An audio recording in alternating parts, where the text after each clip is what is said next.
Integration can be a very, very meaty topic. So let's try to break it down here in a way that we can understand and we can start to use to build up our understanding of what integration is and why it's important. So, at its fundamentals, I have two applications, and applications get hosted on databases or some type of a data store. And the idea is that I am going to share information or data between these two applications, application one and application two. And I'm going to share that application because it's going to somehow give me more value than just having one application sitting by itself and then having to go and what they call swivel chair integration and have the second application that I'm entering information. So if I wanted to know what was the price of a certain product to be shipped to a certain place, then what I can do here is I can get the product cost from this application, and maybe this application is a catalog, right? And I can get the shipping information from this, and maybe this is like a TMS or transportation management system or something else like that. And then what I would be able to do is I would have the shipping cost that's associated with this product cost. And by integrating these, I can come back and I can give my customer, maybe the product cost is $7.99, but maybe it's $2 for shipping, and then the total cost would be $9.99.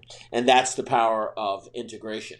The problem is that it's not really that simple because we always want to remember that this application here was independently was developed independent of this application.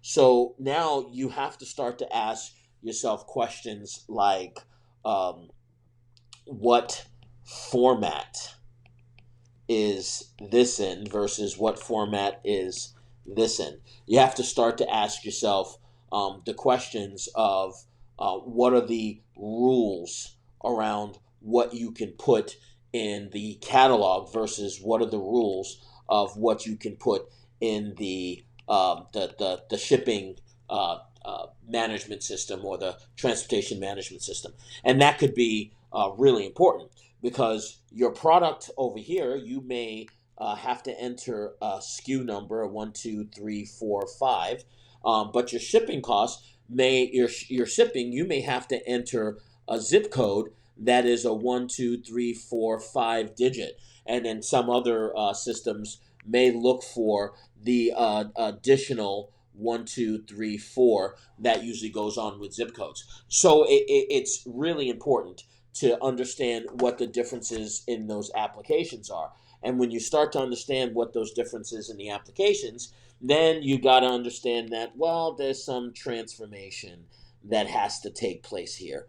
And if there's some transformation, then that means I have to have someone that's going to build those transformations. And dependent on what those applications are, that could be easy or that could prove very elusive, especially with companies that have applications that were built 20, 30 years ago, and there just doesn't exist the documentation.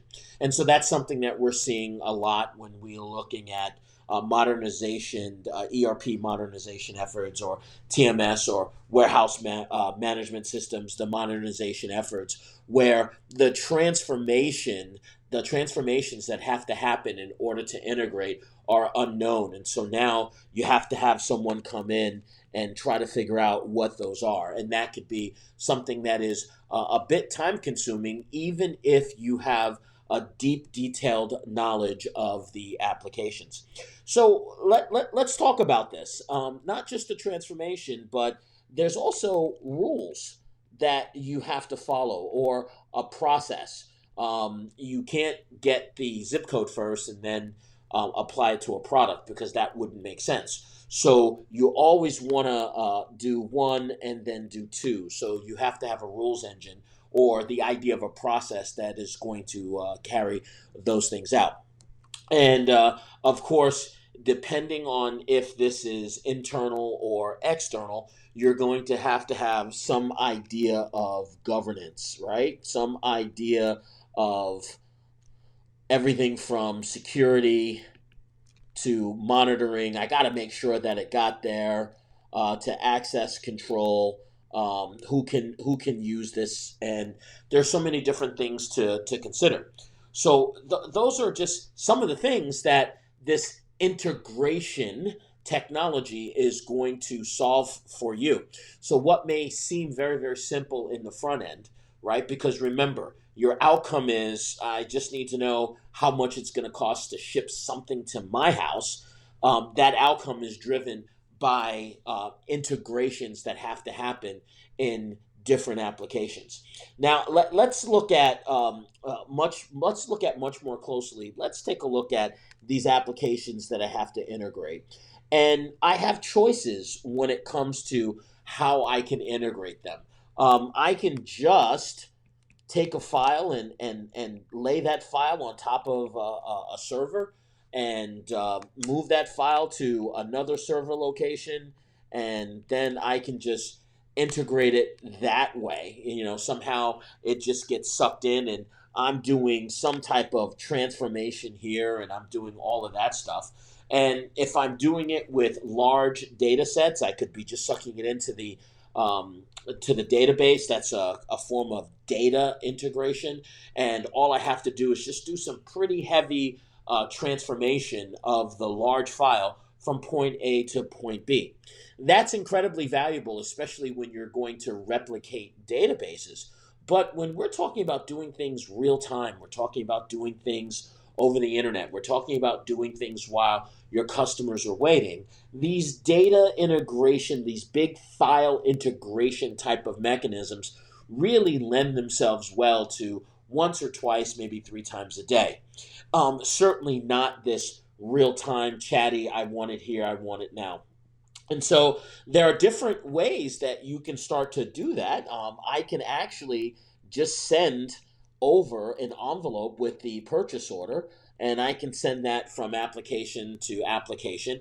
And to get around the transformation aspects of it, I can do things like EDI, I can do things like XML, etc. I can do things in proprietary ways, and I can do the transformation. Again, the transformation has to happen because remember, if you go back,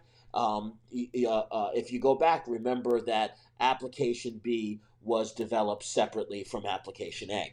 So I can certainly do that. And the by far the most popular way of doing these things are to expose application programming interfaces or APIs and expose them and work with them in an interoperable way, right? And the interoperability comes from the RESTful nature of the internet itself. And what I then can do is I can exchange these things using RESTful API invocations. I can just call the API and say, here is an order, here is a part number, and get me the price. And then the next call is, here's the price, tell me what, and the zip code, tell me what the shipping is, and spit that out for me. The problem that still happens is that you still are going to have to do some type of integration here because, again, application A may only look for dollar signs, or may only look for sterling silver, or may only look for euro or Deutschmarks, whatever the case is, while application B may only look for the 5-digit zip with the four digit add-on to make it a lot easier to determine the shipping. So you're still going to have to do some transformation. You're still going to need to do the governance. You're still going to need to have rules to say which things come first and which things come second, right? And this is where it starts to get very, very, very interesting in terms of if you look at the overall, marketplace. If you look at the overall marketplace, this thing that's right here, that integration that's happening, so many of the current integration platform as a service vendors are just focusing on this type of integration. Okay, and that's good, and it's good for real time, but that type of integration doesn't really have all of the mechanisms to deal with the governance, because there's just way too many standards that are not agreed upon. So the governance issues, okay, so that happens, but I do get real time. The problem is that you may have a set of business partners that want to work with things like EDI, that want to work with things like XML, and want to use different types of protocols. And one of the reasons why they want to use a protocol such as an AS2, because the process on how things get done, the process on securing the entire interaction, on ensuring everything from non-repudiation to access control to encryption, etc. And it's fast and it's real time. So AS2 and EDI still have a very, very long life. But let's not take for granted. Let's not cut out the fact that that integration also has to happen, because I'm constantly. I want one system of truth. I'm constantly doing synchronization. I'm constantly making sure that different catalogs and different applications all stay in sync, so that I could have one view of the customer. So what you're really going to start to look for is you're going to start to understand what is your use case. What are you trying to accomplish? And how do you want to accomplish it? Do you want everything to be API based? Do you want everything to be EDI based? Or do you want things to be more data integration, more large file transfer? Well, it just so turns out that what we've seen is that we've seen in the market, especially when I'm integrating with my business partners, that customers are still crazy about doing things in EDI and doing things in a message based format using things like AS2.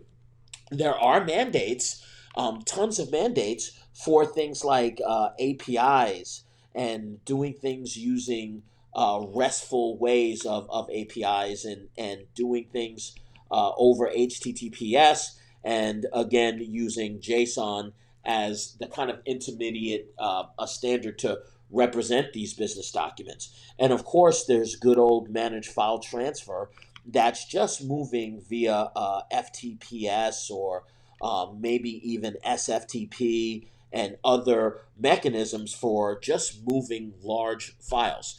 It turns out that you're going to have some, if not all, of these three in different varieties and different nature when it comes to dealing with your business partners and dealing with your internal integration. So you really need the confidence that you can check off all three of these things, and you can check them off and give them to your team to use where they are absolutely applicable. You don't want to be forced into only supporting one of them, because that means that you're going to have to go through the entire procurement process again.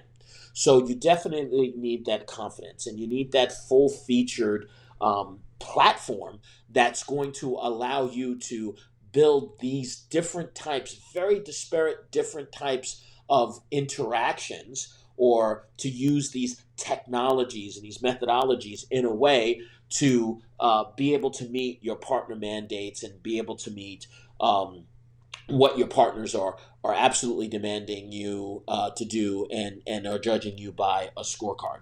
Okay, so the last bit that I want to discuss here, right, and again, this can get a little bit messy, so I'm going to just move on. I'm going to go back to my application A, and I'm going to go back to my application B, and I'm going to go back and I'm going to add a C and a D here. And these are all my applications. And again, let's just say that A and B are internal, and let's say that here is a nice firewall that lives between me and my partner, which is C, and my other partner, which is D. So there are things like security that I'm going to have to take into consideration. Again, the governance, again, visibility, and just knowing when things happen. If you look at logistics, it's all about getting an answer to that bid within a 2 hour window, which means that you're going to look at a whole bunch of different systems before you decide that you're going to say, yes, my truck can carry that. So while you may use a whole bunch of uh, APIs internally to make those connections, you actually may use EDI, right, to make that connection to that partner, and maybe EDI to make that connection to that partner. And let's see if there is a third partner that may sit here. And again, I'm going to go back and I'm going to draw. I'm going to go back and I'm going to draw my firewall. If there's a third partner that's here, then maybe I want to use something like a file transfer, because I'm moving one big batch of hundreds, if not thousands, of orders from a huge retailer. So this connection is going to have to be FTP. Well, think about it. Now we're talking about three teams, right? Three teams with three styles of integration. And you have to excuse my spelling because I am used to the red squiggly lines when I spell things wrong. But I'm also thinking about three different ways of architecting a solution. And maybe I'm even looking at three different platforms, or I'm looking at three different technologies. And if I still have these different technologies, right? If I have this technology here, and then I have the technology to talk to this guy, and then maybe I have the technology to talk to this guy, I'm still managing three different applications that I have to bring together. Now, why do I want to bring that together? Well, this is probably one of the most important things that one of the most important trends that I've seen, that is very, very critical, and that our customers are incredibly excited about. What if I could see all of these points, right? What if I could see all of these points, all of these integrations that are happening, even the ones outside my organization? What if I could see all three of the styles of integrations, the architectures, right? What if I could see everything that's happening and I can look at that through one view, right? One cockpit, where I can control and replay things. I can get messages to my partners, get messages to the other people in my team.